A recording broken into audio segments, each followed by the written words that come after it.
We are Jeeps Before Time. Welcome back to Season 2. We're so excited for what this year's to bring. Let's do this. We're driving cars on a Mars tonight. We're blasting off to the stars tonight. We wanna go, go. We wanna go, go.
Life really can seem to move at hyperspeeds, especially when we're having a blast wheeling and overlanding. So let's slow down just long enough to introduce to you an amazing cup of coffee.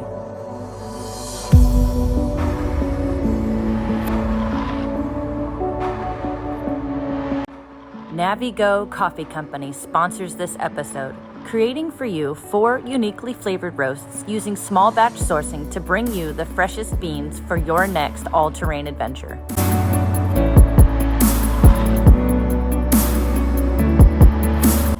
Produced by outdoor enthusiasts, Navigo Coffee Company takes beans from regions such as Colombia, Honduras, and India to produce distinct and original blends of flavors from maple and honey to chocolate brownies and browned butter, ensuring your next cup of coffee beside a campfire is as unforgettable as your adventure.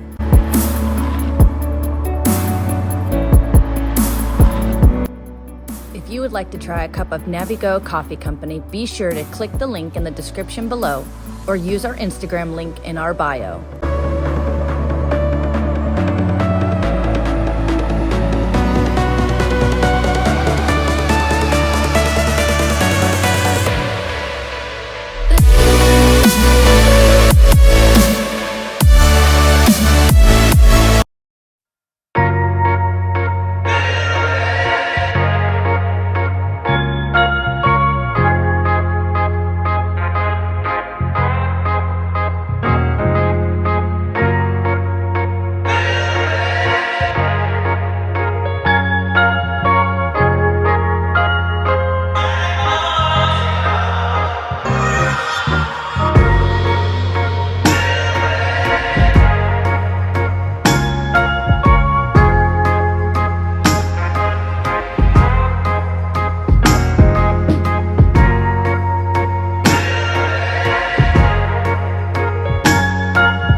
This day started out great. The greenery was beautiful with all of the water crossings and flowers. The sun was bright and warm for the first time on this trip. So we started up into Wolf Creek and saw that this part of the trail sat on top of a mountain that had signs saying this area was going to be set ablaze in a controlled fire in a few weeks. That did set Jesse a little on edge, so after we set up camp later, he radioed out to make sure that we were safe and found out we were going to be just fine. We were really excited to set up camp tonight because we had stopped for the first time on this adventure to grab plenty of firewood from a wonderful gentleman. He didn't want to be filmed, but he has been selling firewood and boiled peanuts at his home directly on the highway that is part of the Georgia Traverse for decades.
Setting up was a breeze, as we were starting to get the hang of it.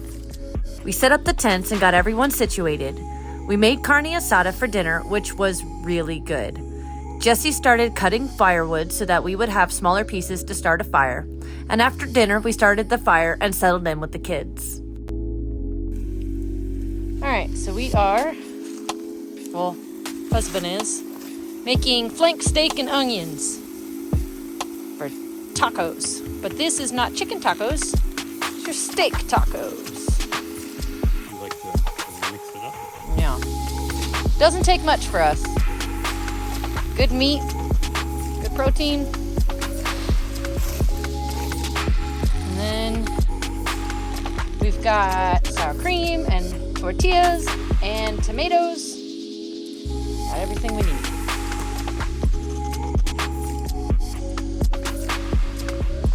What's really cool is we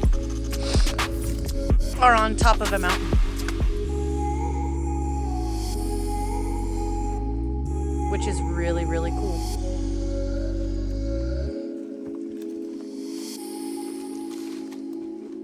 Sour cream, babe. Yeah. Is it good?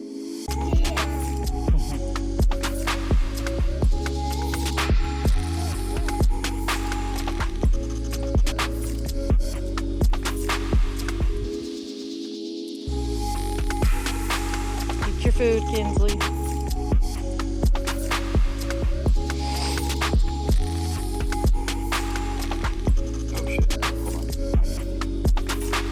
Okay. You could have just handed it to me and then put the cheese on it in my hand.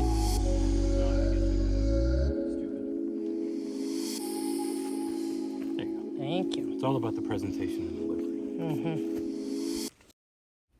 So with food in our hands, we were enjoying the novelty of having found this cool spot on top of the mountain.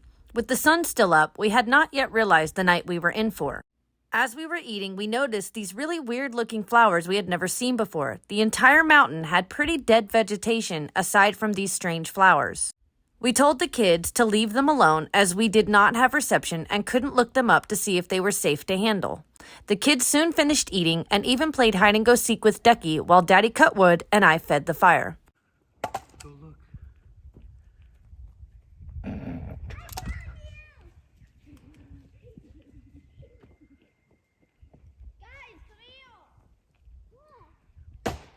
Get down. Get down. I'm a little weirded out by all the fauna around here. Talking about plant bogle. I didn't really make that connection.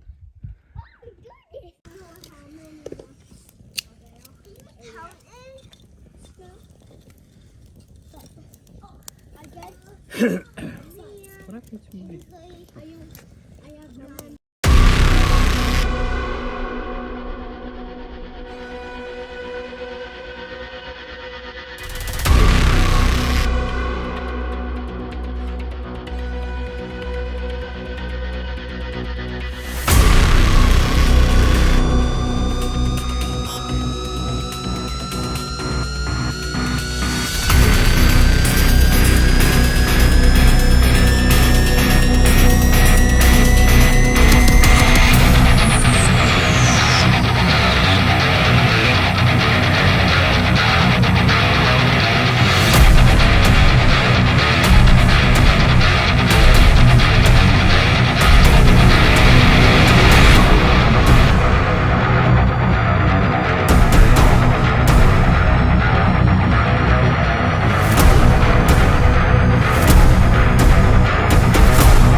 Now understand, we don't typically tell ghost stories because our kids are so young. However, on this night, my 8-year-old son wanted to. He told his, and as he did, my 6-year-old started to get a little spooked. My evil son and I had a little fun with her and started to pretend we saw something behind her in the darkness. She soon caught on and laughed. Jesse was sitting in the Jeep checking comms, and suddenly I did hear something creeping. I called Jesse quick and told him to use the floodlight. There wasn't anything there. My 6-year-old got over it and told her story. Then it was my 4-year-old's turn. At this point, it started to get weird. I kept hearing multiple footsteps outside of the firelight, and I just had this feeling like we were all being watched. Exploded me. I'm like, what just happened? Then I realized they're TNT.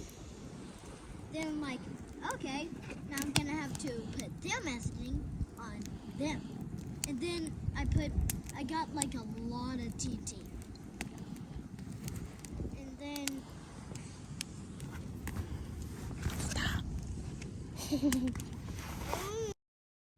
I started to notice my girls were acting a little scared of the night for the first time on this trip.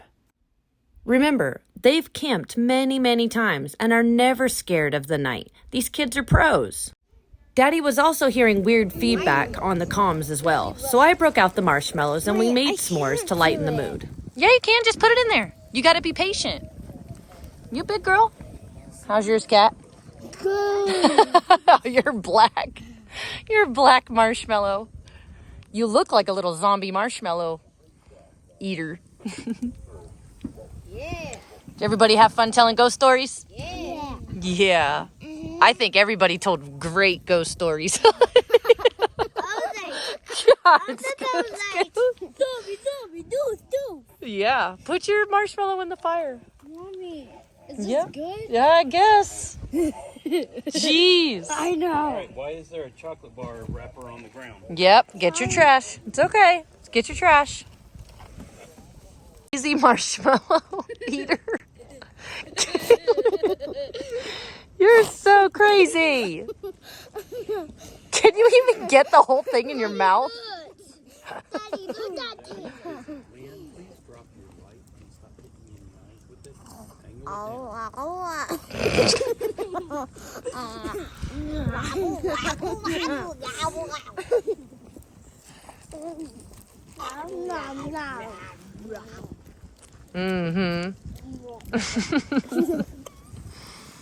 Eventually, I put the girls to bed. My son and Jesse used the thermal scope and looked around, and for some reason, a house-like sized image kept popping up. But it was popping up exactly on the trail where you pull into the campsite. It's literally a road. When we shined the light on it, there wasn't anything there. But when we looked through the thermal scope, there was definitely something there. It really freaked the guys out. Once everyone was in bed, Jesse and I sat by the fire together. He told me about the thermal scope, and I told him about how the girls never asked to go to bed and did tonight, and how everything here just felt weird. Then we both heard those footsteps again. At first, I thought it was hogs because I heard snorting. Soon, I realized those footsteps were too light to be hogs, as hogs are brutish and loud. Jesse and I at first decided we were going to sleep in the same tent as the kids. We knew it would be cramped, but we didn't care because we'd feel safer. Now understand, we're on a summit, so behind our tents was a progressive drop. In any direction, anything could enter our camp. There was no rock face or creek to snug into to protect our backs. Over the crackle of the fire, Jesse and I started to hear more of the footsteps, and we realized that whatever it was out there, there was more than one. We agreed that we felt like we were being circled or surrounded. Jesse was like, "That's it, we're packing up now and we're leaving." We were supposed to head home in the morning, but we were both thoroughly freaked out, so we both put our headlamps on and started packing up, watching each other's backs. I climbed on top of the rig to load the tents into the basket on top of the rack system. It's at that point I saw one of them. It looked to be a wolf. We were being surrounded by what we thought were wolves. Jesse yelled at me to grab the kids who were now knocked out cold in their tents. We scooped them up and threw them in the car and locked the doors. We had crying and grumpiness, but we did not care. We put the fire out last after everything was loaded and got the hell out of there. This is the last clip that I recorded of that night. Some may not believe this, but we felt like we were being chased until we got about halfway home. Since I couldn't shake it, I did some research on the region on the way home. The mountain region we were on is called Yellowhammer Gap. The region has suffered with livestock being sterile without explanation, extreme violent crime without rationale. Later, we found out from one of Jesse's Native American friends that the region is also wrecked with a history of, let's just say, bad juju, to say the least. Jesse's friend even asked us, "Did you look at the map? Did you look at the names of the mountains and the streams?" So when I did, I saw Slaughter Mountain, Blood River, Wolf Creek, etc., etc. So let's just say we were really grateful to be home. To this day, my kids refer to this place as Scary Mountain. And if we ever return, we've decided we will drive through, but we will never camp there again, and we recommend you do the same. Also, just a side note, always make sure you drown your fires. We'll see you next time. Thanks for joining us on this leg of the Georgia Traverse.